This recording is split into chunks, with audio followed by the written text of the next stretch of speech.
ये सब कुछ बॉडी।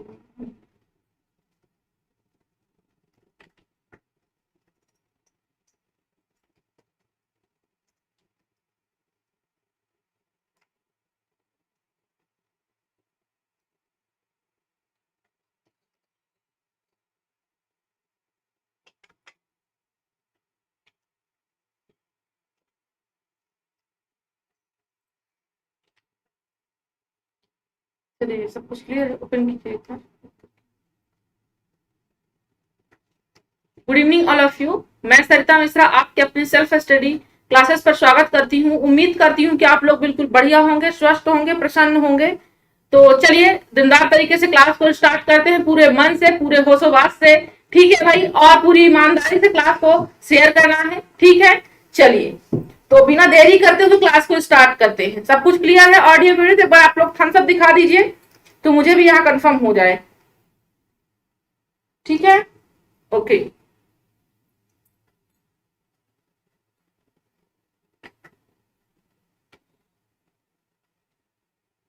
सब कुछ क्लियर है या नहीं है? तो ये बेसिक है। आपको अगर कोई भी जानकारी इस क्लास से रिलेटिव चाहिए तो ये व्हाट्सएप नंबर है, यहाँ पर जानकारी ले सकते हैं। इस नंबर पर कॉल करके, व्हाट्सएप करके भी। और ये सोशल मीडिया है, यहाँ भी आप जुड़ सकते हैं सर से, सेल्फ स्टडी क्लासेस से। तो सारी जानकारी आपको दिन ब दिन मिलती जाएगी। ठीक है, चलिए।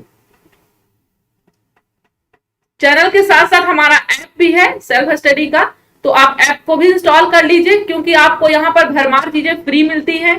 ठीक है, आपको टीजीटी की प्रिपरेशन कर रहे होंगे, पीजीटी, सुपर टेट, आपको पूरी साहित्य सर के द्वारा पढ़ाई जाती है। तो अगर पूरी साहित्य को विस्तार से अगर पढ़ना है तो ऐप को इंस्टॉल कर लीजिए प्ले स्टोर में जाकर के, और अभी और इसी वक्त। और चैनल को सब्सक्राइब बिल्कुल कर लीजिए अगर आपको डेली क्लासेस इसी तरीके से चाहिए तो।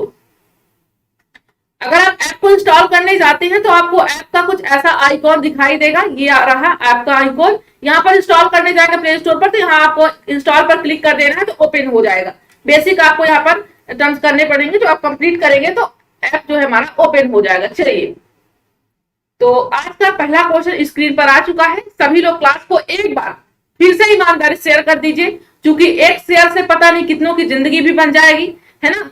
चलिए, अगर किसी को खुशी मिलती है आपके शेयर से तो बेशक मुझे नहीं लगता कि वो काम को रोकना चाहिए। सभी को भरपूर तरीके से सहयोग देना चाहिए। ठीक है, चलिए बायगोस्की जी को फॉलो कीजिए, है ना। अगर आप चाइल्ड डेवलपमेंट पढ़ते हैं तो आपको बेशक मालूम होगा कि बायगोस्की जी क्या कहते हैं कि आप प्रोजेक्टिव तरीके से, सहयोगात्मक तरीके से कार्य को करना चाहिए। चलिए, पहला क्वेश्चन क्या कह रहा है? वाक्य के घटक होते हैं। वाक्य के घटक कौन कौन से होते हैं? उद्देश्य और विधेय होते हैं, कर्ता और क्रिया होते हैं, कर्म और क्रिया, या फिर कर्म और विशेषण। वाक्य के घटक होते हैं, कौन कौन से घटक होते हैं? आंसर सभी लोग बताएंगे।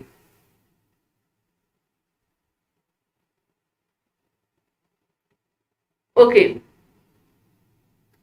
चलिए क्या हो जाएगा राइट ऑप्शन? सभी फ्रेंड्स बताएं। मोबाइल,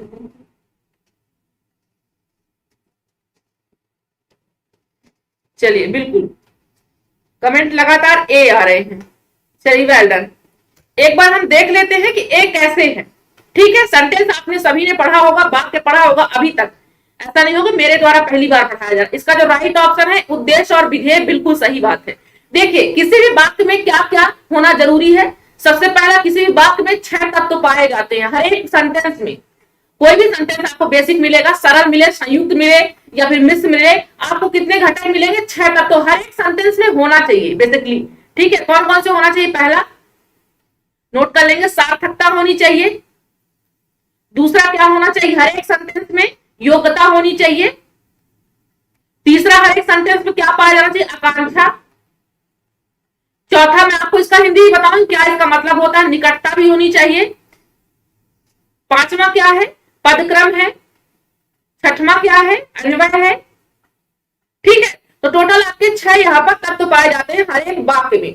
एक बार सेशन पसंद होगा तो सभी लोग ईमानदारी से, मेरे फोर्स के तरीके से नहीं, अगर आप मेरा सहयोग देना चाहते हैं तो आप लोग शेयर करेंगे और आज 150 का टारगेट अपना कंप्लीट करेंगे। ठीक है, चलिए तो देखिए यहाँ पर जो सार्थकता होती है, सार्थकता का मतलब क्या होता है कि हर एक सेंटेंस में सार्थकता मतलब कि कुछ ना कुछ क्या होना चाहिए उसमें, कुछ अर्थ अवश्य दे। ऐसा नहीं कि अब फालतू के सेंटेंस बना दो तो उसका कोई अर्थ ही ना हो, वहां पर बेशक कोई अर्थ होना चाहिए। जैसे राम जा रहा है, श्याम जा रहा है, इसका कोई ना कोई अर्थ होना चाहिए। अगर हम बात करते हैं दूसरी यानी योग्यता की, तो योग्यता में क्या होता है, इसमें जैसे मान लीजिए कि कहने के जैसे मैंने आपको सार्थकता बताई है, वैसे योग्यता भी होनी चाहिए। मैंने कहने का मतलब यह है कि जैसे कोई एग्जांपल देगा, चाय खाई जा रही है, तो चाय खाई नहीं जाती, चाय पी जाती है। ऐसे योग्यता होनी चाहिए, उसमें सेंटेंस में कुछ ना कुछ योग्यता होनी चाहिए, फालतू का इसमें भी मिलान नहीं करना चाहिए। आकांक्षा क्या कह रहा है, आकांक्षा का मतलब है किसी भी सेंटेंस में कोई भी शब्दों की कमी नहीं होनी चाहिए, क्योंकि एक शब्द की कमी से आपका एक सेंटेंस पूरा अधूरा लगने लगता है। ठीक है, चलिए, तो आकांक्षा भी होनी चाहिए। आकांक्षा का अर्थ होता है इच्छा होता है। ठीक है भाई, बिल्कुल। निकटता का मतलब है कि सेंटेंस में निकटता होनी चाहिए। ऐसा नहीं कि राम यहाँ पर आपने लिखा है तो श्याम आपने यहाँ पर लिखा है। ठीक है, निकटता होनी चाहिए। पदक्रम का मतलब क्या है, बिल्कुल, चलिए, पदक्रम में क्या होता है, पदों का एक व्यवस्थित क्रम होता है, हर एक सेंटेंस को एक व्यवस्थित क्रम से रखना चाहिए। अन्वय का मतलब जो हमारा है कि मेल होता है, लिंग वचन कारक सभी एक मिलाप में होना चाहिए। ऐसा नहीं कि राम जा रही है ना, लिंग जो भी है उसके अकॉर्डिंग काम करना चाहिए। बिल्कुल, चलिए, क्लास को एक बार शेयर जरूर कीजिएगा, और क्लास पसंद आया तो भाई सभी फ्रेंड्स, दो समझ नहीं आ रहा है, आवाज साफ नहीं आ रही। चलिए, मैम आपकी आवाज चलिए अब नहीं आएगी, हो सकता है गूंजने के कारण हो सकता होगा। चलिए, अब नहीं होगा ऐसा। ठीक है भाई,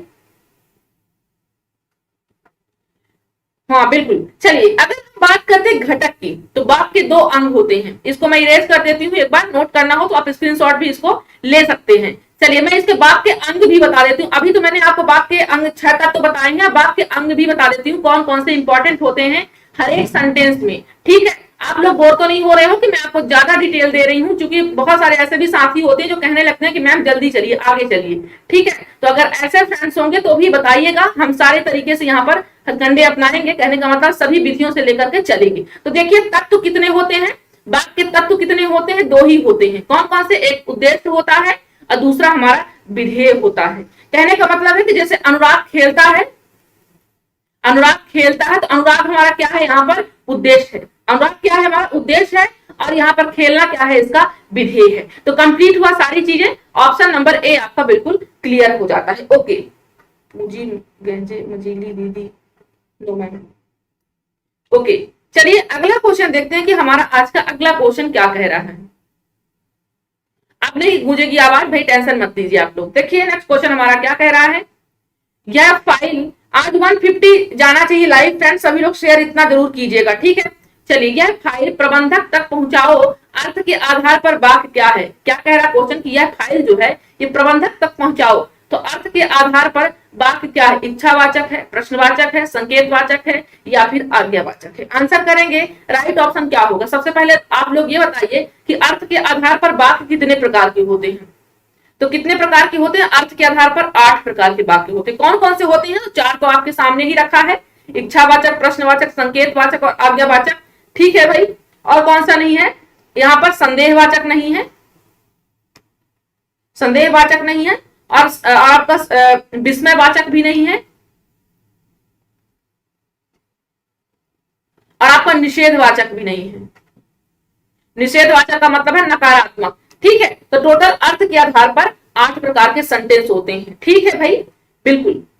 चलिए, 2 आधारों पर होता है, एक अर्थ के आधार पर होता है, और दूसरा जो वाक्य होते हैं वो रचना के आधार पर भी होते हैं। किसके आधार पर, रचना के आधार पर। रचना के आधार पर कितने प्रकार के होते हैं, तो ये भी 3 प्रकार के होते हैं। एक सरल वाक्य होता है, दूसरा संयुक्त वाक्य होता है, तीसरा यहाँ पर मिश्रित वाक्य होता है। तो टोटल 2 प्रकार के वाक्य होते हैं, एक अर्थ के आधार पर पहला, और दूसरा यहाँ पर रचना के आधार पर। तो अर्थ के आधार पर हमने देखा 8 प्रकार के वाक्य, रचना के आधार पर हमने 3 प्रकार के वाक्य हमने देखे हैं। तो सभी को क्लियर हुआ चीजें या नहीं हुआ, बिल्कुल कमेंट करके आप लोग बताएंगे। ठीक है भाई, चलिए, एक चीज मैं आपको ट्रिक देना चाहती थी। ठीक है, चलिए अगले क्वेश्चन में वो दे दूंगी, क्योंकि एक ही क्वेश्चन में ज्यादा हो जाएगा। ठीक है भाई, और मैं नहीं चाहती कि मेरे कोई भी फ्रेंड्स यहाँ पर परेशान हो। ठीक है, आपको शेयर करना आपका यहाँ धर्म है, आप इसे शेयर कीजिए, ज्यादा से ज्यादा लोगों तक पहुंचाइए, और यहाँ पर चीजें जो जानकारी आपके लिए जरूरी हो वो देना मेरा धर्म है। ठीक है, और वो पूरा काम करूंगी। ठीक है, चलिए नेक्स्ट क्वेश्चन देखिए क्या कह रहा है कि निम्न वाक्यों में से निम्न वाक्यों में से संयुक्त वाक्य कौन सा है, कौन सा सेंटेंस संयुक्त वाक्य कौन सा है निम्न सेंटेंस में, मैडम जी 8वां भी बता दीजिए। हमने 8 बता दिए हैं भाई, एक बार ओपन बैक करके देख लीजिए, ठीक है। आप लोग जितने भी हिंदी पढ़ते हो सीडीपी पढ़ने क्यों नहीं आते फ्रेंड्स, बिल्कुल सही बात है, सीडीपी पढ़ने क्यों नहीं आते। सीडीपी 11 बजे की क्लास डेली रहती है चाइल्ड डेवलपमेंट की, जिसमें CTET, MPTET, REET, super TET, सभी टेट एग्जाम के लिए, साइकोलॉजी, नेट, जेआरएफ के लिए भी यहाँ पर उपयोगी क्लास 11 बजे इसी चैनल पर डेली मेरे द्वारा रहती है, ठीक है। चलिए हिंदी के ही टीजीटी पीजीटी, हाँ देखिए, तो संयुक्त वाक्य को मैंने आपको अभी जस्ट पहले बताया है कि रचना के आधार पर 3 प्रकार के होते हैं वाक्य। रचना के आधार पर सरल वाक्य मैंने बताए आपको, ठीक है। यहाँ पर शायद दिखाई ना दे रहा होगा तो ये बता देती हूँ। सरल वाक्य मैंने बताए पहले, दूसरे मैंने संयुक्त वाक्य बताए, तीसरे मैंने मिश्र वाक्य बताए। देखिए एक चीज आप लोग नोट कर लीजिएगा, ऐसी ट्रिक आपको नहीं मिलेगी, मैं आपको जो बताने जा रही हूँ ध्यान पूर्वक देखिएगा, ठीक है। हो सके आपको लाइफ में 1 नंबर ये दिला दे, है ना। चलिए तो देखिए क्या कह रहा है, वह खाना खाकर सो गया, वह खाना खाकर सो। आपका सरल वाक्य क्या कहता है, डेफिनेशन सभी जानते हो, बताने वाली कोई नई बात नहीं है मेरे द्वारा ही, ठीक है। सरल वाक्य क्या कहता है, जैसे वह जा रहा है, वह जा रहा है, ठीक है। यार आपका सरल वाक्य जो होता है बेसिकली इसमें एक क्रिया होना जरूरी होता है, पद कई हो सकते हैं लेकिन जो क्रियाएं होती जैसे जा रहा है, एक क्रिया इसमें है ही सरल वाक्य में। अगर हम बात करते हैं संयुक्त वाक्य में क्या होता है, संयुक्त वाक्य में सभी को मालूम होगा कि इसमें कि बेसिकली क्या होगा, इसमें 2 सेंटेंस होते हैं। जैसे मान लीजिए वह खाना खाकर सो गया, ये तो सरल वाक्य है, आपको सभी को मालूम है, खाना खाया और सो गया, ठीक है। चलिए क्योंकि यहाँ पर एक इसमें मुख्य जो सरल वाक्य होगा, एक इसमें मुख्य क्रिया होगी, एक साधारण क्रिया होगी। मुख्य क्रिया के बिना सेंटेंस अधूरा रह जाएगा, है ना। चलिए ये चीज नोट कर लीजिएगा। देखिए थर्ड हमारा क्या कह रहा है, गीता जिस घर में रहती है वो बहुत गंदा है। गीता जिस घर में रहती है वो बहुत गंदा है। रूपा चाहती है कि वह नौकरी करे। तो हमारा जो पहला सेंटेंस है वो सरल वाक्य है। दूसरा सेंटेंस हमारा, उसने खाना खाया और सो गया। और क्या किया, उस सो गया। पहले उसने खाना खाया तो ये भी अपने आप में कंप्लीट सेंटेंस है, उसने खाना खाया और सो गया। अगर आप और नहीं भी लगाएंगे तो आपके पास 2 सेंटेंस मिलता है। ध्यान पूर्वक देखिएगा, ठीक है भाई, बिल्कुल। प्रियंका जी, बबीता आज क्लास क्यों नहीं करने आई, ठीक है। चलिए भाई शेयर करते रहिएगा और आसानी तरीके से ट्रिक देखते रहिए। देखिए 2 यहाँ पर उसने खाना खाया और सो गया, और वर्ड को अगर आप छोड़ भी देते हैं मान लीजिए तो आपके पास 2 सेंटेंस है। उसने खाना खाया तो कंप्लीट यहाँ पर क्रिया हो रही है। सभी को समझ में आया।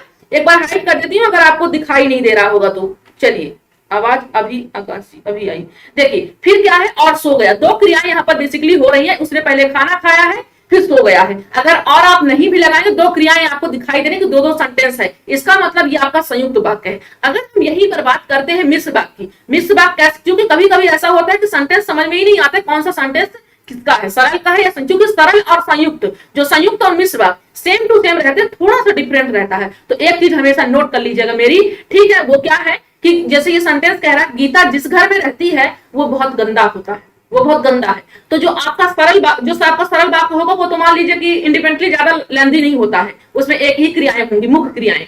और जो आपका संयुक्त होगा इसमें 2 वाक्य होंगे, दोनों ही स्वतंत्र होंगे, एक दूसरे के लिए डिपेंड नहीं होंगे। अगर मान लीजिए उसने खाना खाया तो कंप्लीट है, ये कंप्लीट सेंटेंस है, ठीक है। अब अगर आपने सो गया ये नहीं भी लगाएंगे तो भी इसका यहाँ पर काम रुकने वाला नहीं है। लेकिन एक चीज नोट कर लीजिएगा, मिश्र वाक्य में ऐसा नहीं होता है। मिश्र वाक्य में क्या होता है कि अगर आपने एक सेंटेंस को आधा काट दिया, मान लीजिए गीता जिस घर में रहती है, आपने इतना लिखा और बहुत गंदा है तो वो सेंटेंस अधूरा रह जाएगा। अगर आप पूरा वाक्य लिखते हैं तब तो सही रहेगा। अगर आप आधा काट देते हैं, यही तक लिखते हैं गीता जिस घर में रहती है, तो आपका सेंटेंस अधूरा रह जाएगा। मतलब एक वाक्य दूसरे वाक्य पर डिपेंड रहता है इसमें, ठीक है, अधूरा लगेगा। और जब संयुक्त वाक्य होता है उसमें क्या होता है, बेसिकली उसमें आपका ये होगा कि एक वाक्य दूसरे पर स्वतंत्र होते हैं, इंडिपेंडेंट नहीं होते हैं कि नहीं दूसरे के बिना हम अधूरे हो जाएंगे। तो चीजें क्लियर हुई। मैम हिंदी नेट के लिए भी जरूरी है क्या, 11 बजे वाली क्लास? हाँ नेट के लिए भी, साइकोलॉजी जिसमें भी आती है बेटा, सभी के लिए इंपॉर्टेंट क्लास रहती है। तो आई थिंक अब आपको चीजें समझ में आ गई होंगी, जो बताने का मेरा मकसद था वो कंप्लीट हुआ, ठीक है। चलिए अगला क्वेश्चन देखते हैं क्या कह रहा है। जहां पर ज्यादा जरूरी होता है कॉन्सेप्ट वहां पर बता रही हूँ, ठीक है। बाकी आप लोग खुद यहाँ पर सभी समझदार है, भावी शिक्षक है, कोई भी जिस भी एग्जाम की प्रिपरेशन कर रहे हैं, है ना।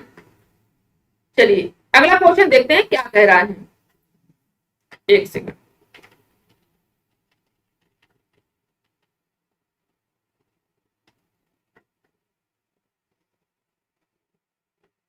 चलिए आंसर कीजिए क्या होगा हमारा राइट ऑप्शन।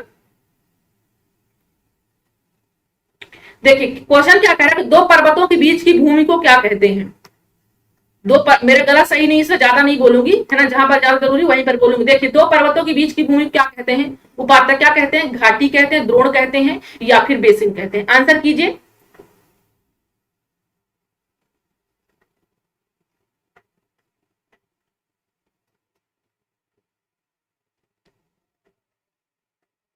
क्या होगा इसका राइट ऑप्शन, सभी फ्रेंड्स बताएं क्या होगा।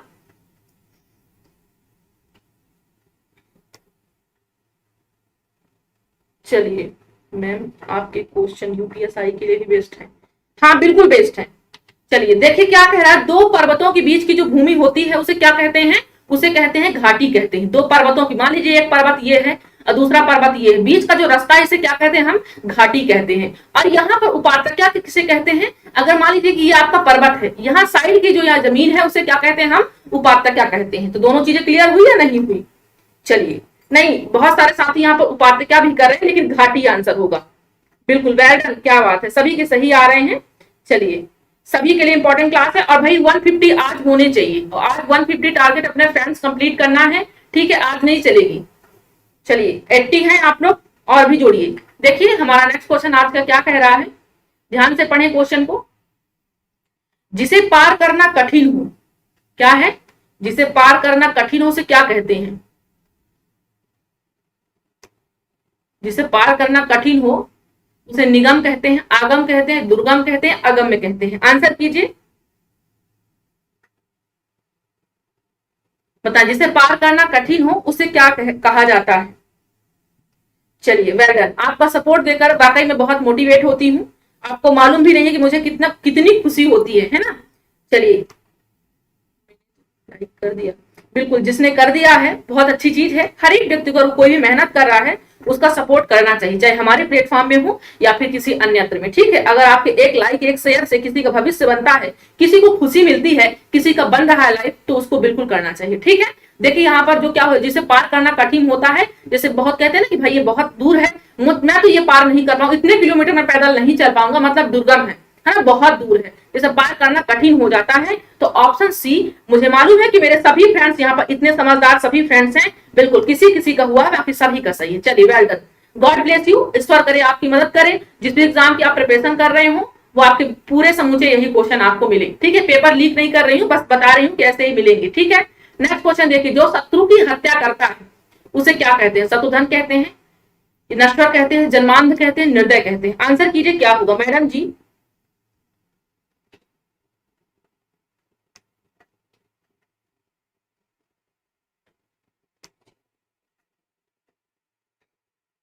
एक सेकंड भाई, क्या प्रॉब्लम है, मैं आपको पूरे प्रकार बता देती हूँ। ये लीजिए, आपको ये अर्थ के आधार पर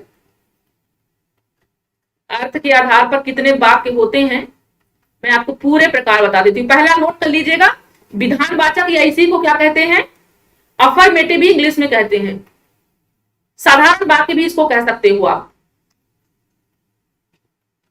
ठीक है, नोट कर लीजिएगा। दूसरा क्या होता है, निषेधवाचक, इसी को क्या कहते हैं, नकारात्मक, इसी को कहेंगे नकारात्मक। तीसरा कौन सा प्रकार है हमारा, आज्ञावाचक। चौथा कौन सा प्रकार है हमारा, प्रश्नवाचक।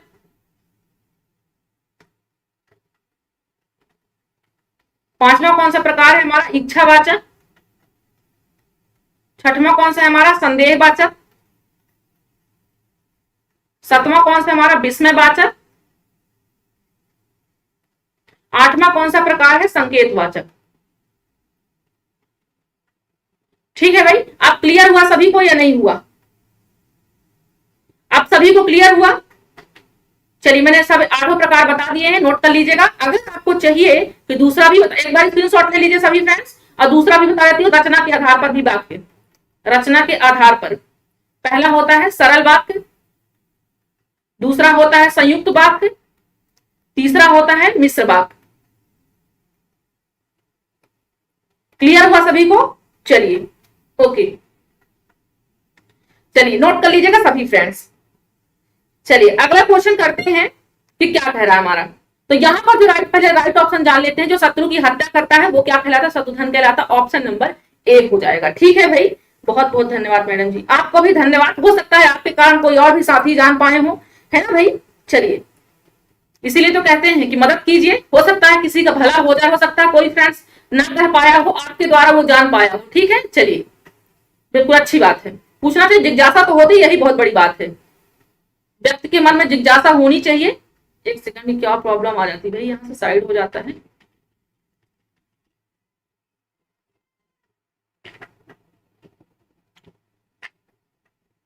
ये लीजिए, नेक्स्ट क्वेश्चन आ चुका है स्क्रीन पर। आंसर कीजिए, क्या होगा इसका राइट ऑप्शन। जिसके आर पार देखा जा सके। दूरदर्शी होगा, सूक्ष्मदर्शी होगा, पारदर्शी होगा, अतलदर्शी होगा। अतलदर्शी। आंसर कीजिए क्या होगा। गुड इवनिंग भाई, गुड इवनिंग। चलिए, आंसर कीजिए क्या होगा इसका राइट ऑप्शन।